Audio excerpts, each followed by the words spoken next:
Welcome! Wait! Mon Amy's such a dumb child. Hey! Hey! That's... Anyway...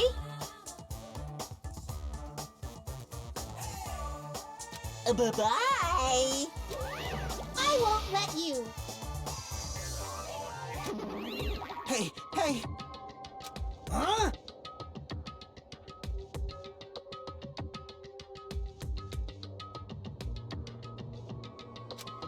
Damn it! Well...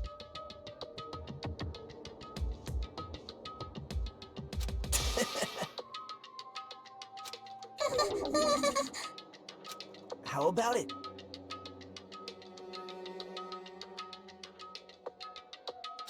What do you yearn for?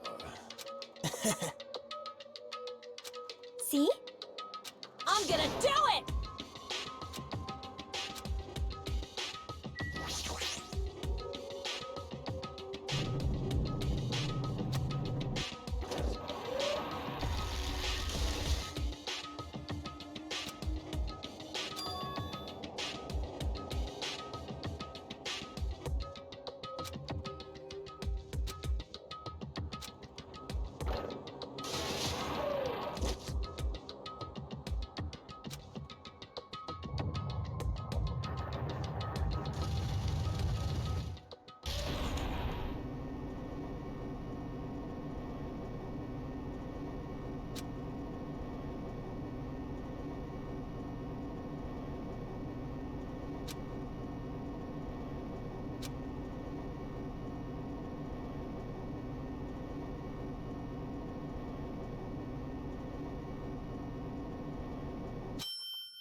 What?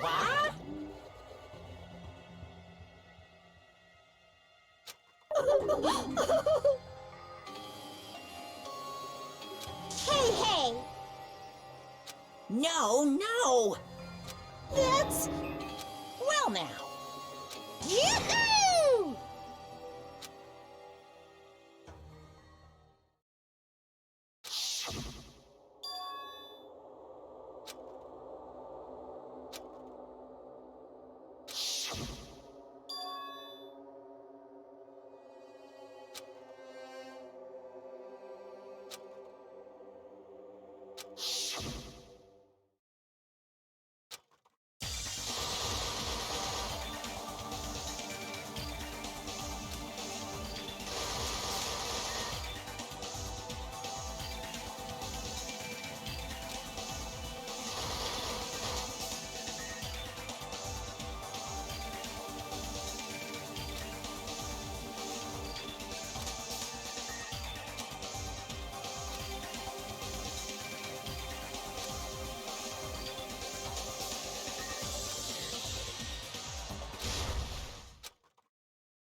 Now then, let's begin with a simple explanation of the class trial. During the class trial, you will present your arguments for who the killer is and vote for who done it. If you vote correctly, then only the blackened will receive punishment. But if you pick the wrong person, I'll punish everyone besides the blackened, and that person will earn the right to leave this island. Oh well, who cares about this boring explanation? Let's get on with it already! I don't mind starting the trial, but I don't really have a grasp of how the case played out. You know, because I was asleep the whole time. Even if you do grasp it, you're just gonna confuse the heck out of us, aren't you? But Nagito's not alone. I don't really get it either. You're fine. Your head's empty anyway. Empty head? Huh. What's wrong with that? Listen up. The emptier your head, the more dreams you can stuff inside it, you know? Anyway, we shouldn't proceed with the trial if those two can't participate in the arguments. Since he's the first witness, why don't we ask Hajime to explain the incident and the sequence of events? Then, let's start with when we split into the hospital team and motel team because of the despair disease. The hospital team consisted of Nagito, Ibuki, and Akane, who were infected, and Mikan, Fuyuhiko, and me. The other 5 in the motel team were myself, Gundam, Kazuichi, Chiaki, and Hyoko. Spending the night at the hospital was prohibited, so Hajime and I had to sleep at our cottages. I woke up at my cottage on the day the incident happened. Mikan came by to wake me up and told me that Nagito had recovered from his symptoms. We immediately headed over to the hospital, and after we confirmed his recovery, I made Mikan rest in the on-call room since she hadn't slept all night, while I waited in the hospital lobby. And then, I saw the incoming signal light on the surveillance camera blinking before our scheduled time. When I pressed the button to turn on the monitor, what appeared on screen was a video of someone wearing a hospital gown and a hemp bag on their head, climbing a stepladder. Amazing! That's such a heart-pounding story! And then what did you do, Hajime? I tried to stop them, of course. I rushed out of the hospital and ran to where the video was being recorded, the music venue. But it was too late. By the time I arrived, the person wearing the hemp bag on their head was already hanging from the ceiling. I thought I should tell the others right away, so I headed to the motel. Why the motel? Because it was close to the music venue, and unlike the hospital, there were more able-bodied people there. At least, that's what I thought, but the only person who came with me was Chiaki. But I remember feeling a little relieved because not long after, we met up with Mikan and Fuyuhiko. We were also looking for Ibuki since she disappeared from our sight. After I rested for a bit, I started counting everyone at the hospital. And then I noticed Ibuki was gone, so I sprinted out of the hospital. Coincidentally, I ran into Fuyuhiko, so I pled with him in various ways to see if he could help me out. Various ways? Don't say it like that and confuse people. After I heard from those two that Ibuki disappeared, I had a feeling she was the person wearing the hemp bag. So I immediately led them to the music venue. But the door wouldn't open. Since we had no other option, the 4 of us broke down the door. And when that happened, we didn't just find Ibuki's body. We also found Hyoko's. And not just that. Her body was taped to a pillar. That's when we heard the body discovery announcement. Not once, but twice in a row. And so we decided to lower the hanged body, didn't we? When we removed the hemp bag, just as we feared, it was Ibuki. So that's how the case played out. Thank you. I understood it very easily. Well, it's clear what the problem with this case is. When Hajime left the music venue, who... Wait, how do I know anything Hajime just said is true? Sorry, I'm only being impartial right now. And the story I just heard is clearly suspicious. Hajime, if you're the only one who saw the hanging video, and the first one to discover Ibuki's body, then you could be lying as much as you want right now, right? Lie? Why would I lie? Obviously. So you could make us ignore what might be an inconvenient truth for you. Do you doubt me? If you're not lying, I would like you to prove it. Come on, try to prove it to me. Prove you're not the killer.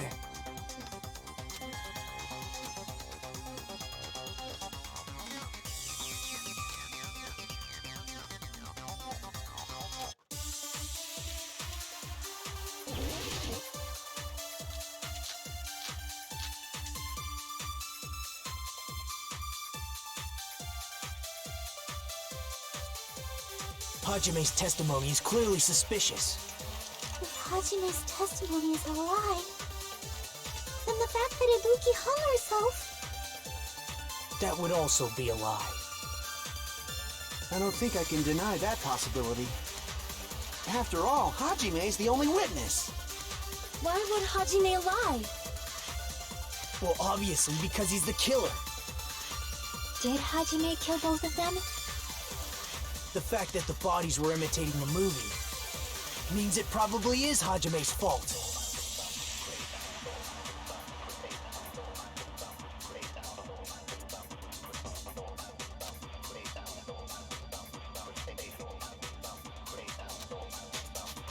Hajime's testimony is clearly suspicious. If Hajime's testimony is... then the fact that Ibuki... That would also... I don't think I can deny. After all, Hajime's the only witness. Why would Hajime... Well, obviously, because he's... Did Hajime kill both of them? The fact that the bodies were imitating the movie. No, that's wrong!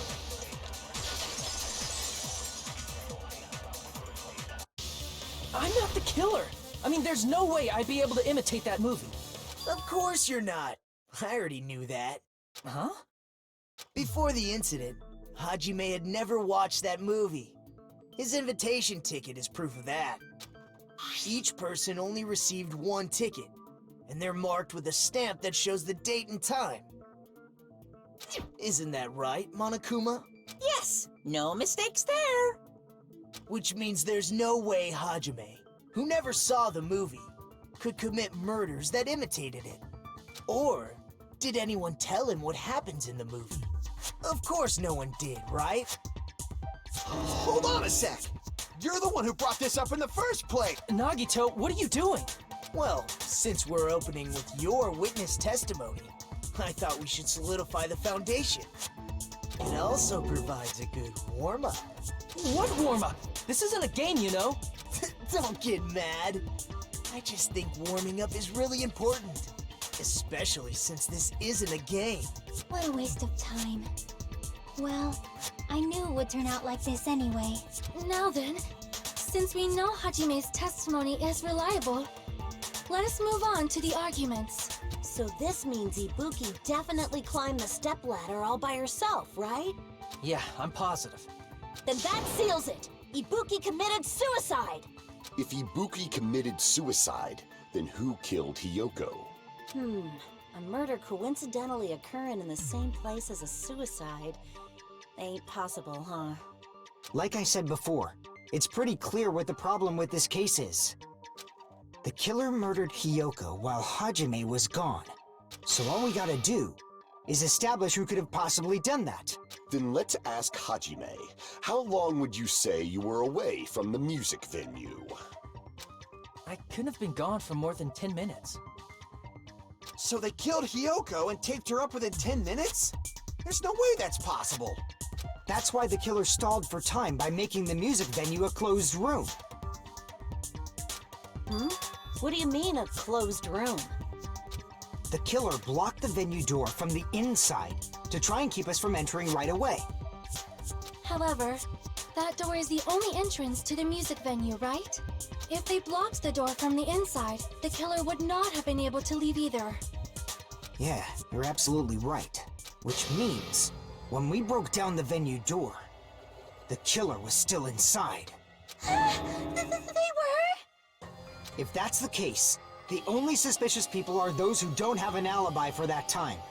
And that's you two, Sonia and Kazuichi. Me too? What the hell? Why's it gotta be us? The others all have alibis.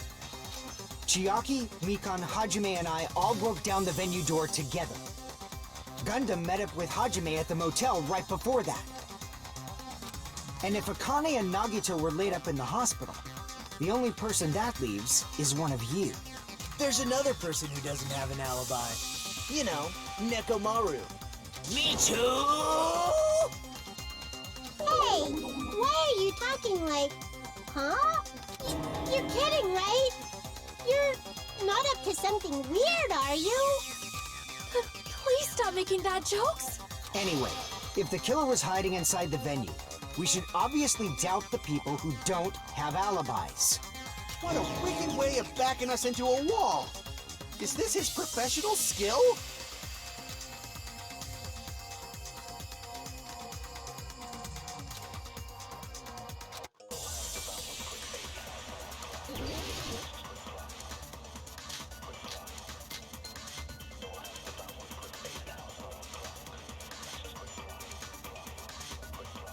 The killer was still inside the music venue. By locking the door from the inside, they tried to keep us from getting in. It seems they were trying to stall for time. How did they lock the door? That door should not have had a lock. The lock was on the floor in front of the door. Are you talking about the broken drumstick? You can use that as a bolt to lock the door. By doing that, the killer who was hiding inside waited till we gathered together and suddenly appeared. So they looked like they had just rushed over. I have seen this in serial crime dramas.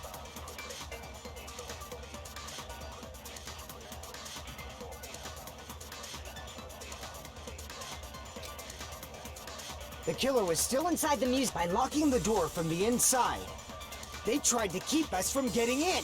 It seems they were trying to stall. How did they lock the door? That door should not have had a... The lock was on the floor. Are you talking about the broken drum? You can use that as a bolt. By doing that, waited till we get... and suddenly... So they looked like they... I have seen this in serial crime dramas. The killer was still inside the music venue. By locking the door from the inside. No, that's wrong!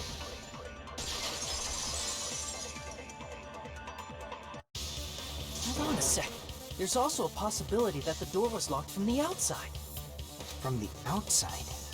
How? There was a semi-transparent glob stuck to the venue door. Maybe that's what they used. Semi-transparent glob? Like rubber, maybe?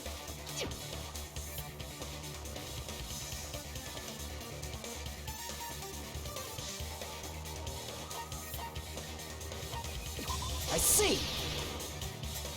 That semi-transparent glob must have been glue. Glue? Yeah, I think so too. It had a firm, gel-like chewiness, and I could smell workshop chemicals the moment I put it in my mouth.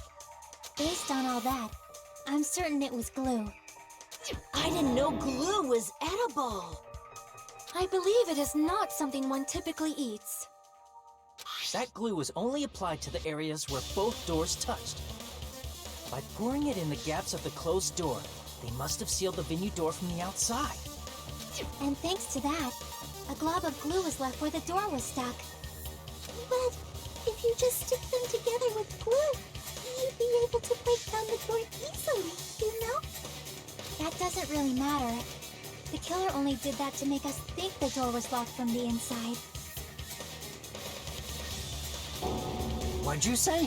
First of all, didn't that drumstick we found seem really obvious? Almost unnaturally so? It was so obvious that it makes more sense to think the killer placed it as a diversion. Are you saying the drumstick was a trap the killer set on purpose? Then I totally fell for that fucking trap. Apologize to Miss Sonia and me. However, you're not allowed to slice open your stomach this time. In a quarrel, both sides are to blame. That's why it's better to just have no sides at all. So, during the 10 minutes Hajime left the venue, the killer murdered Hiyoko and created a closed space? And they also taped her up after killing her, right? Even quick work has limits. Oh, what unimaginable speed for a slowpoke like me. If they couldn't have done it while Hajime was away from the venue, they must have done it earlier than that. But when Hajime got to the venue, only Ibuki's body was there, right? And when you went back with everyone else, Hiyoko's body was there too, right? But it's possible that the body was just revealed at that time, when Hiyoko was actually killed earlier. Just revealed? Of course, the body wasn't revealed on its own. The killer did that too. Here, I have proof. That scrap of paper. Is that what we found in the baton lighting at the music venue? That's right, but just what is this scrap anyway?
I got it!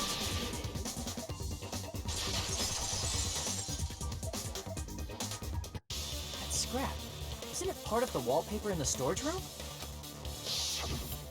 In the music venue storage room, there should have been black wallpaper that's the same color as that scrap. There was also a tear along the edge of the wallpaper, wasn't there? You're right. If you overlay the scrap that was caught on the lighting with the tear in the wallpaper... See? It fits perfectly. I see. So the scrap that was caught on the baton lighting was originally part of the wallpaper.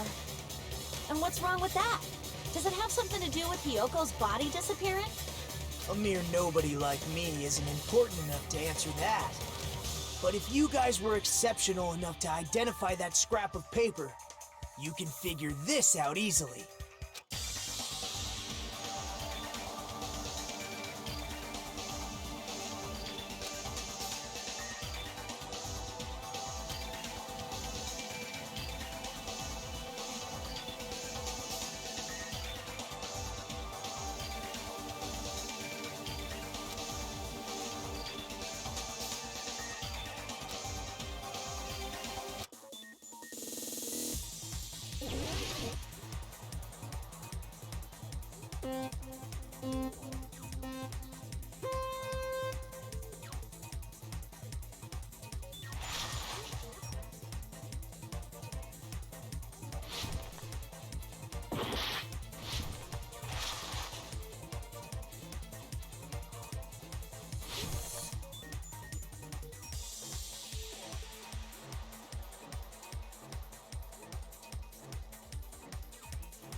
It's all coming together.